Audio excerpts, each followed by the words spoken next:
So a lot of you have been asking me, Laura, where do I even get started with my YouTube videos?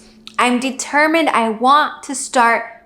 Now, what do I create, right? We all have had those moments. And today, I'm gonna give you 5 YouTube ideas that you can put into action right now to start creating, okay? I want you to grab a pen and a paper because we're gonna go straight into them.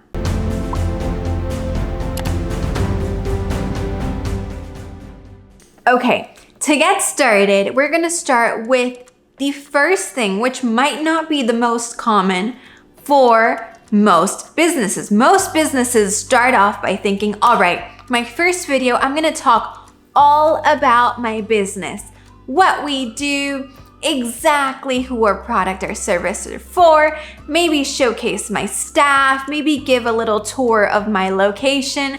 Wrong, that's not what you're going to do. Your first video on YouTube, if you are a business owner, is going to be your most common, frequently asked question, okay? The most, okay? So think about it. I know we all get questions about our product, our service, or what we do, okay? That question that you get asked the most, that's exactly what you're going to do your first video on.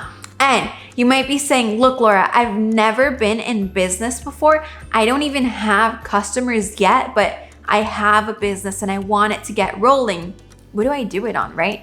Nobody has asked me questions. Well, show your product, your service, your website, whatever you have so far to your friends and family. And the first thing that they ask you, that's what I want you to make your video on. Why?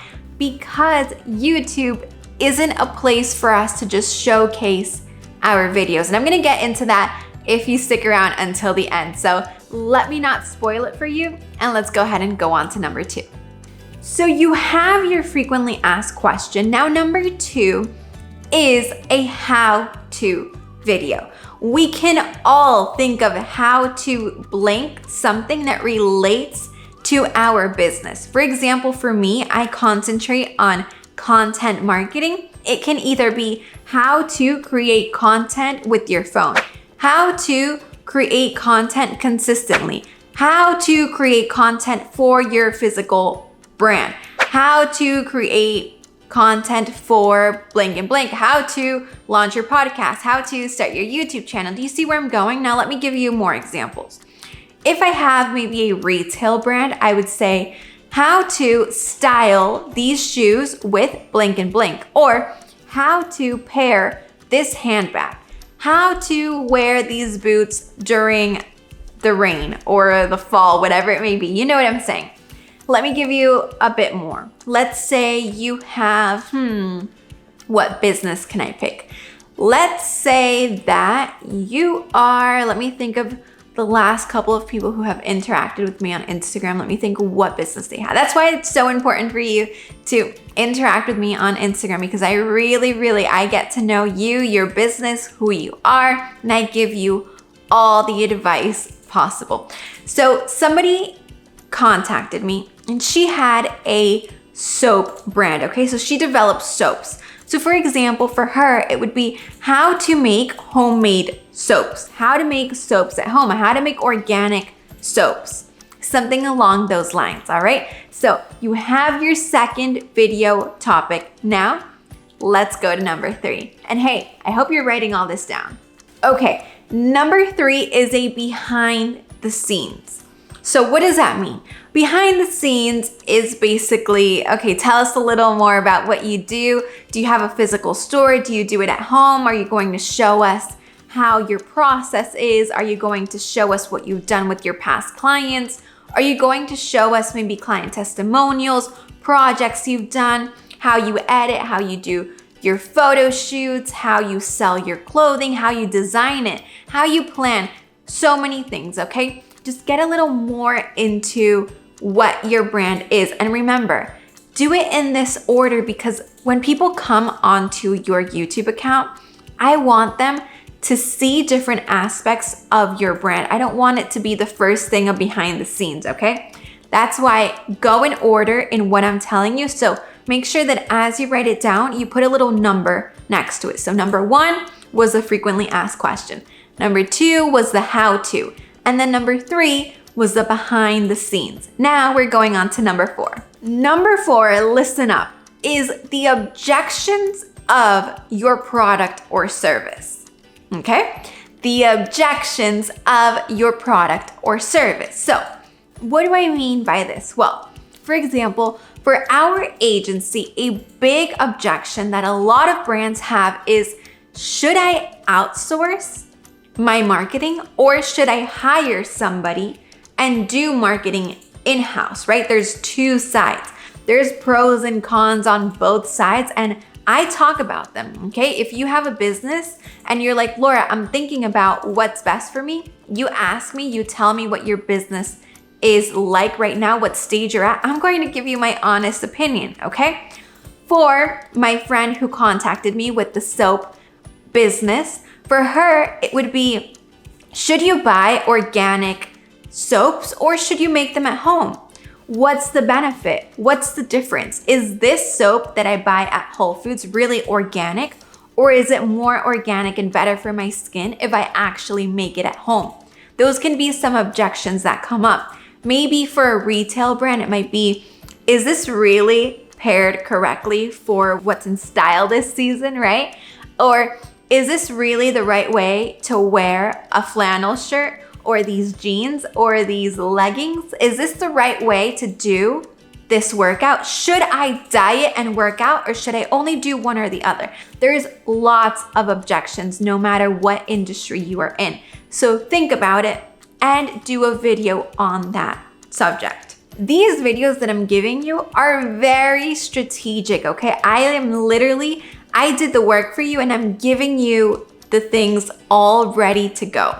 We have one more to go and I'll tell you exactly what I mean by that, okay? Let's go on to number 5. Number 5 is the moment you've all been waiting for, okay? This is where you can shine your light on your business, okay? Tell us exactly what your business is about. Do a staff spotlight. Tell us the history. Tell us why you started. Tell us your mission, vision, all those statements. Give us a perspective on who your CEO is, why you started the company, what your goal is, all that fun stuff that us as business owners love to share with the world, okay? And keep in mind that I left this up to number 5, okay? Because here it goes, here's the juicy part. YouTube, and a lot of people don't know this, YouTube is a searchable platform. So if I just started a new business, right? Let's say I started my agency, TDC Digital Agency. Nobody knows what my business is. Nobody knows that name even exists. Nobody knows me. But I make a video on YouTube saying, who is TDC Digital Agency? Or this is TDC Digital Agency. Who do you think would see it? Crickets, right? Only the people I would send my video to, and that's not the purpose of going on YouTube. YouTube is a searchable platform, so you want to make sure that you're doing titles that people are searching for. That's why I told you that I basically did all the work for you when I'm giving you these YouTube ideas, okay? Because the way that I'm telling you to title your video is already how people are searching for it. So your frequently asked question that you're starting off with, that's what people are searching for. Your how-to, that's literally how people search on YouTube. Think of how you would normally search on Google. It's the same exact thing on YouTube. That's why I really want you to do these 5 videos and I want you to follow the order in specific when you're starting on YouTube as a business owner. And I promise you that if done correctly, you'll get a lot of traction to your videos and you'll see the results. Also, the biggest, most important part is not only knowing what subject you're going to work with, but titling your video correctly. And this video right here gives you exactly step-by-step the process that I do that you can do too, so that these videos really skyrocket on YouTube. So go ahead, get started. Oh, if you haven't already, but you are a business on YouTube, go ahead and get that YouTube checklist, which is step by step what you need to do before you create these 5 videos. So I don't want you to start creating these 5 videos if you don't have that free checklist below. Grab it, make sure all the steps are done, and then get to recording these YouTube videos, okay? Hope you loved it. Don't forget to hit that subscribe button, and I'll see you next time. Bye-bye.